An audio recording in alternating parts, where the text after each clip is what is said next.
Hello, gentlemen. They wonder if the S3 season has actually started. Many are asking. The S3 season has already begun. However, many have not realized this. They think the S3 season hasn't started. This is because the current conflicts are still regional. They have not escalated into a global conflict. But history shows us. World wars often start from regional conflicts and gradually escalate. In 2018, the US fired the first shot in the trade war. Soon after, the COVID-19 pandemic swept the globe. It completely disrupted the global economic order. In 2022, the Russia-Ukraine conflict broke out. It brought underlying tensions to the forefront. Now, they see the Middle East is on edge. The US is gathering forces in the region, targeting Iran. The US strategy in the Middle East should not be underestimated. The US has deployed over 40,000 troops and more than a quarter of its surface fleet in the Middle East. The Truman and Carl Vinson carrier strike groups are both present in the region. Such large-scale deployments are rare. Notably, the Carl Vinson strike group was originally on a mission in the Asia-Pacific. It was mainly to counter Eastern threats. But now it has been redeployed to the Middle East. What does this mean? Is the US preparing to engage directly in the Middle East? From a strategic perspective, the Middle East is crucial for the US. It controls the global oil supply. Whoever controls the Middle East controls the oil trade. This maintains the dollar's dominance. The US must maintain control over the Middle East. Otherwise, dollar hegemony will collapse.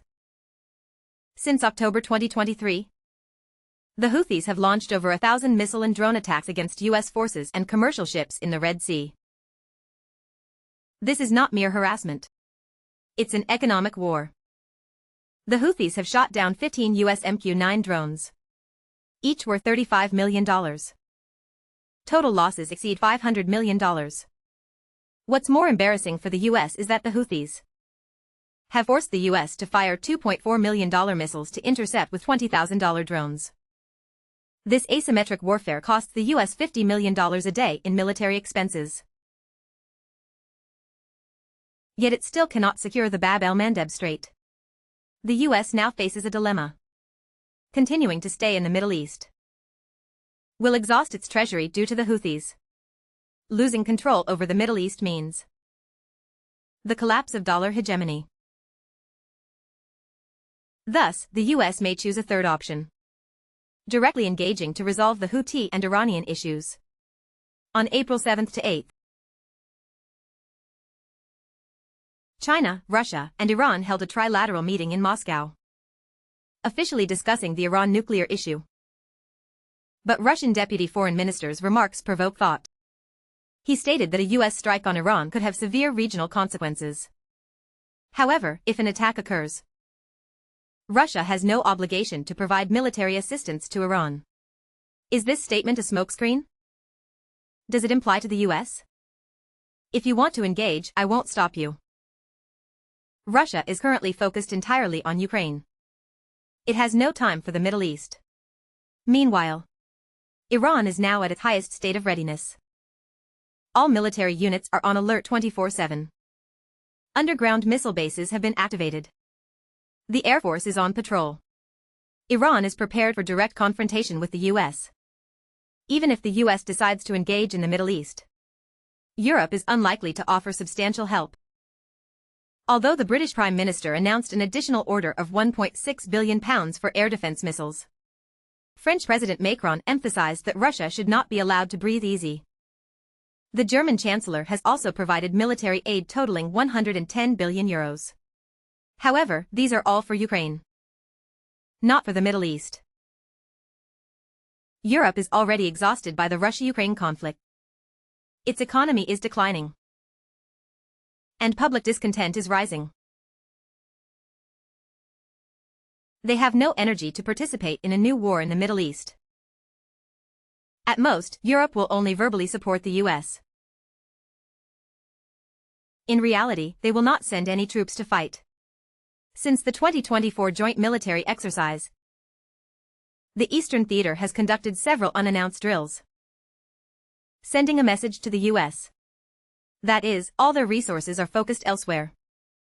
They will not engage in actions in the Middle East. For the Eastern Theater, the more chaos the U.S. creates, the better. If the U.S. engages directly in the Middle East, it will distract its forces in the Asia-Pacific, which is beneficial for them. And if the U.S. becomes mired in conflict in the Middle East, it could be the last war that drains the empire. During the Russia-Ukraine conflict, the Eastern Theater mainly maintained normal trade relations. It did not intervene directly. In the Middle East situation, the Eastern Theater will also not interfere. Instead, they let the U.S. face this dilemma. On April 2nd, the U.S. began imposing tariffs on multiple countries.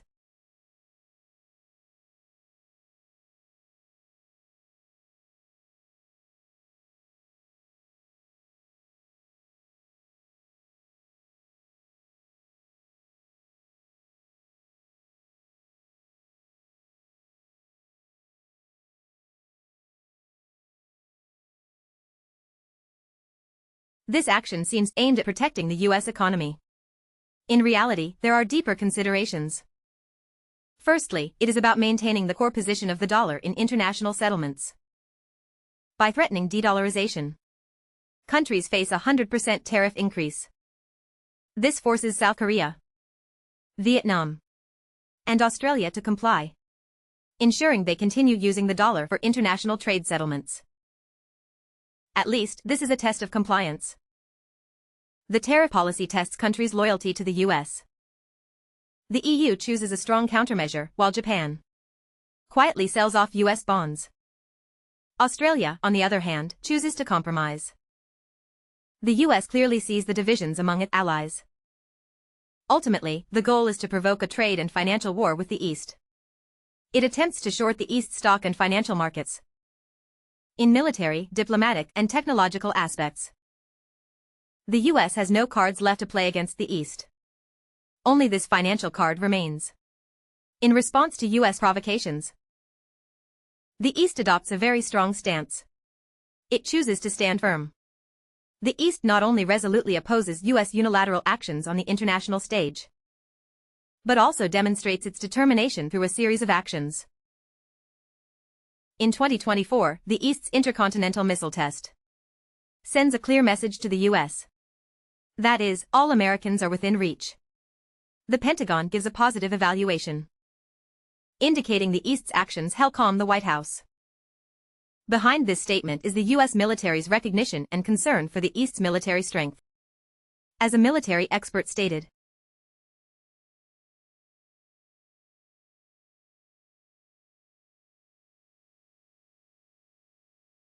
when the U.S. harshly condemns, the East pretends not to understand once the intercontinental missile is launched. Even the Pentagon becomes understanding. The strategic game among major powers has begun. It is unfolding comprehensively. In the future, the Middle East is likely to become the focus of U.S. strategies. This might also mark a turning point in the decline of U.S. hegemony. For the East, each generation has its own mission.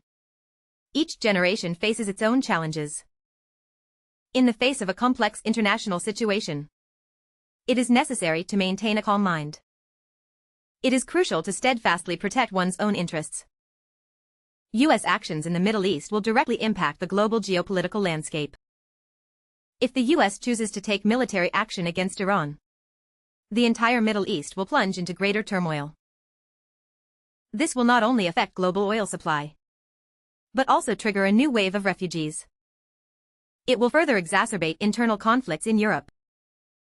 At the same time, as U.S. attention is drawn to Middle Eastern issues, the balance of power in the Asia-Pacific region will also change.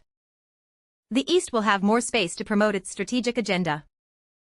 This includes strengthening economic cooperation with neighboring countries, promoting the Belt and Road Initiative, and gradually resolving historical issues.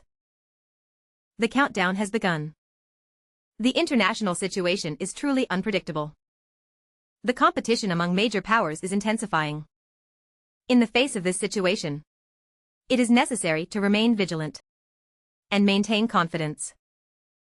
The East's strength is continuously growing. It is capable of facing various challenges. As history has repeatedly proven, any force attempting to block the rise of the East will ultimately be submerged by the tide of history. Finally, everyone is encouraged to like and follow for insights into the complex world situation. Stay tuned. Don't miss any news.